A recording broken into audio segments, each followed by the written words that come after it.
नमस्कार मित्रांनो, स्वागत आहे तुमचं पुन्हा एका नवीन अशा रोमॅन्टिक लव्ह स्टोरीमध्ये. तर मग चला सुरुवात करूयात आजच्या या भागाला. संध्याकाळी आरंभ शुभांगीची लोणावळ्यावरून येण्याची आतुरतेनं वाट पाहत होता. तिच्याशी त्याला बरंच काही बोलायचं होतं, पण लोणावळ्यावरून यायला त्यांना रात्री बराच वेळ झाला. ते मुंबईत आले तेव्हा रात्रीचे 11 वाजून गेले होते. आरंभलाही झोप लागली होती. सगळे प्रवासानं फार दमले होते, त्यामुळे सगळे लगेच झोपायला गेले. शुभांगीला देखील आरंभला पाहावंसं वाटत होतं, म्हणून ती दबकतच त्याच्या रूममध्ये गेली. तर तो झोपला होता. त्याच्या बाजूला त्याचा लॅपटॉप तसाच चालू होता. तिनं तो बंद करून नीट जागेवर ठेवला आणि त्याच्या अंगावरती ब्लँकेट ओढून ती क्षणभर त्याला पाहून तिथून निघाली आणि त्यानं लगेचच तिचा हात पकडला. तिनं दचकून त्याच्याकडे पाहिलं. मी जायला सांगितलं का? तो बारीक डोळे करून तिच्याकडे पाहत होता आणि त्याने अंगावरचं ब्लँकेट बाजूला फेकलं. तुम्ही झोपला होतात ना? ती ओशाळून बोलली आणि त्यानं तिला अंगावरती ओढून घेतलं. हुकूम? ती त्याच्या अंगावर पडली. दोघांची नजरानजर झाली आणि ते एकमेकांच्या डोळ्यांमध्ये हरवले. तिचे हात त्याच्या छातीवर होते. दोघांचेही श्वास एकमेकांच्या चेहऱ्यावर जाणवत होते. मनात तर बरंच काही वाटत होतं, परंतु दोघेही स्वतःवरती ताबा ठेवून होते. त्यानं तिला बाजूला केलं आणि त्याच्या छातीवरती डोकं ठेवून तो तसाच पडून राहिला.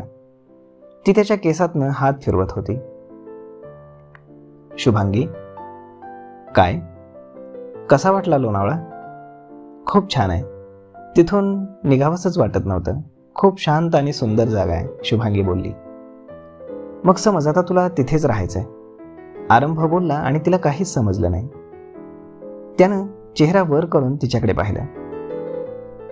माझ्यासाठी मॉडेलिंग करशील?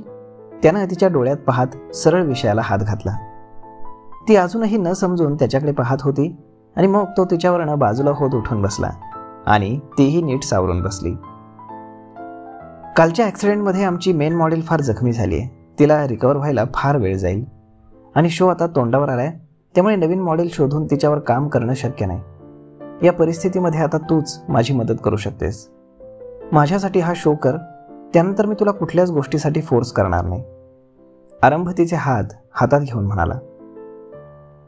पण मी कसं? मला तर काहीच येत नाही. नाही हुकूम, नाही जमणार मला, ती घाबरून बोलली. सगळं जमेल, मी आहे ना. आणि खरं तर तुला काहीच शिकायची गरज नाही. तू जशी आहेस तशी एकदम परफेक्ट आहेस. फक्त हो म्हण, बाकी तुझी सगळी तयारी मी करून घेईल. पण हुकूम, मी उद्या परत जातीये. आणि दादीसा, त्या काय म्हणतील? दादीसांची चिंता करू नकोस, त्यांची परवानगी मी घेतो. फक्त तू यासाठी तयार आहेस का ते सांग. आणि प्लीज हो म्हण, कारण तू जर नाही म्हणालीस तर मला शो क्विट करावा लागेल आणि यामुळे माझं फार नुकसान होईल. पण आमची इतक्या दिवसांची मेहनतही वाया जाईल. या शोमुळे खूप जणांचं करिअर घडणार आहे. ऐनवेळी मी माघार घेतली तर मॉडेल्सचे सुद्धा स्वप्न मोडतील. सगळ्यांनी या शोसाठी प्रचंड मेहनत केली. प्लीज शुभांगी, नाही म्हणू नकोस. आणि हे ब्रायडल कलेक्शन आहे, त्यामुळे तुला कुठल्याच प्रकारची चिंता करायची गरज नाही. आरंभ खूप आशेनं तिच्याशी बोलत होता. ठीक आहे, फक्त तुमच्यासाठी, ती त्याच्या गालावर हात ठेवून बोलली. ओह, थँक्यू व्हेरी मच, असं म्हणून त्यानं तिला मिठी मारली आणि तिच्या मानेमध्ये चेहरा घुसडला. थँक्यू सो मच, माझं खूप मोठं टेन्शन कमी केलंस तू. त्यानं तिच्या कपाळावरती आपले ओठ टेकवले आणि तिचा चेहरा हाताच्या उंजळीमध्ये घेतला. I love you. मला माहीत होतं तू मला नाही म्हणणार नाहीस. Thank you very much. बस, किती थँक्यू बोलणार आहात? मी जे काही करते ते माझं कर्तव्य आहे. 7 फेरे घेताना तुमच्या अडचणीच्या काळात तुमच्या सोबत बरोबरीने उभी राहील, असंही एक वचन होतं.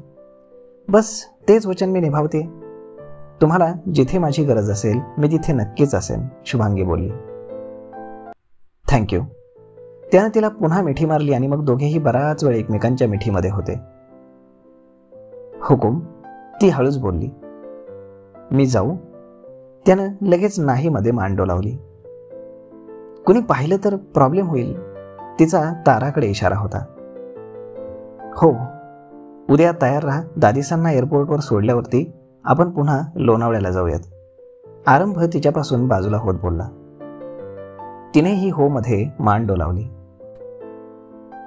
गुड नाईट, ती हसून म्हणाली आणि उठली. त्यानं पुन्हा तिला अंगावर घेतलं आणि ती पुन्हा त्याच्या अंगावर जाऊन आदळली. मन तो नहीं करता कि तुम्हें खुद से दूर जाने दो, लेकिन इंतजार का भी अपना बड़ा मजा होता है.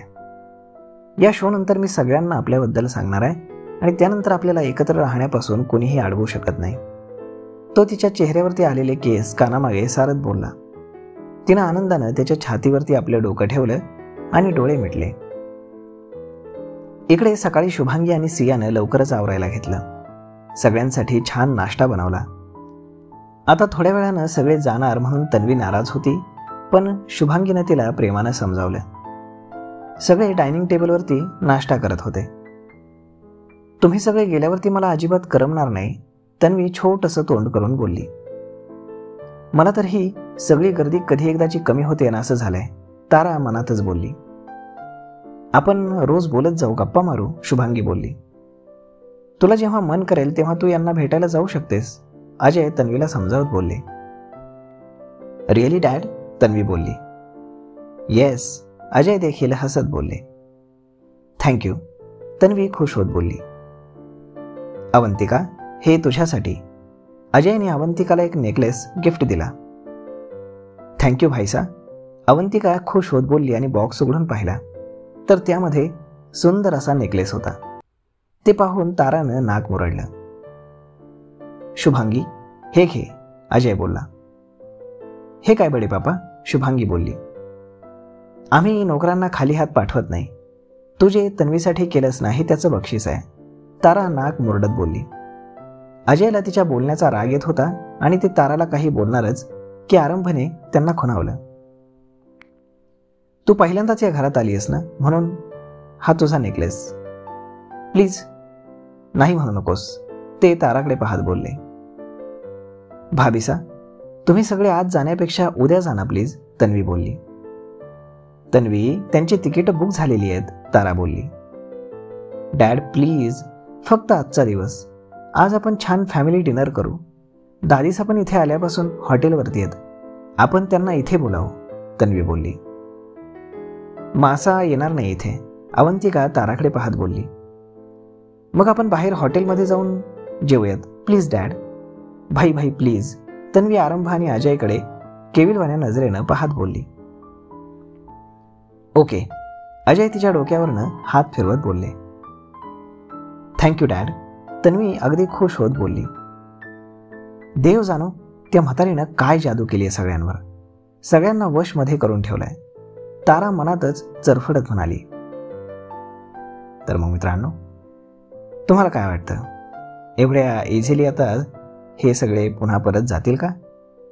पाहूयात पुढच्या भागामध्ये. तोपर्यंत ही लव्ह स्टोरी तुम्हाला कशी वाटते हे तुम्ही आम्हाला कमेंट करून नक्कीच सांगा. आणि जर आवडली असेल तर आपल्या जवळच्या मित्रमंडळींसोबत देखील हा व्हिडिओ तुम्ही शेअर करायला विसरू नका. धन्यवाद.